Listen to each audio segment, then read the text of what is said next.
Hello, good evening and welcome. You've just entered the arena. I'm Michael Coren, whether you like it or not. And thank you for joining me. I hope you had a wonderful weekend and we've got a great week lined up. And tonight's show, wow. Now, our schools are being drowned in gratuitous and agenda-driven social programs. I say this 2 days after the National Post withdrew an ad that highlighted some of the details of a horribly intrusive and tendentious sex education curriculum proposed by Ontario's Liberals. The curriculum is redundant in that children know plenty about sex, too much really, at an increasingly early age. And it's obvious that this is all part of a greater campaign to force acceptance of certain lifestyles on our kids, as has been attempted and to an extent achieved on pretty much everybody else. The ads were strong, but fair, and far less harsh than so much of the propaganda we see from the alternative point of view. But intimidation and pressure can be difficult to resist. I always remember a woman called Michelle, then a member of the Toronto District School Board's Equity Advisory Committee. She had contacted me to complain about how she'd been treated after making some comments about the committee's draft policy on, quote, anti-homophobia. She said that when she raised even minor objections to this document at a committee meeting, she was shouted at and labelled a homophobe. I was supposed to interview her on my last show, but then she suddenly cancelled. I've thought about it over the weekend and people have spoken to me, she said. I don't think it would be in my best interest to appear at this time, and I'm worried that my husband might be at risk.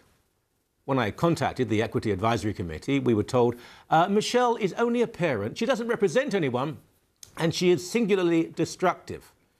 The Equity Advisory Committee had around 30 members, consisting not of a cross-section of society, but of invited representatives of specific equity-seeking groups. Now, 6 of the people were gay, all of them teachers, none parents. They and their allies were particularly anxious for this policy document to be pushed through, even though reports on race, faith and disability had been waiting for consideration for an extremely long time. So eager were some members of the committee for the anti-homophobia paper to be approved that they suggested that community consultation, listen to this, would not be necessary. Now, a glance at the paper explained the rush. Quote, identifying and eliminating homophobic and heterosexist bias in board policies, guidelines and day-to-day operations, protocols and practices, deep breath, ensuring that educational practices in all grades are inclusive and reflect the contributions of the diverse lesbian and gay communities and other communities of people who identify themselves on the basis of sexual orientation and gender identity, and that all forms of stereotyping, prejudice and discrimination against these communities are challenged and removed. Sorry, I was getting carried away. Ensuring that principles of anti-homophobia and sexual orientation equity permeate the curriculum, I'm not making this up, in all subject areas and all grade levels. And the removal of all materials and perhaps people who exhibit traces of the terrible sin of heterosexism. This is all true.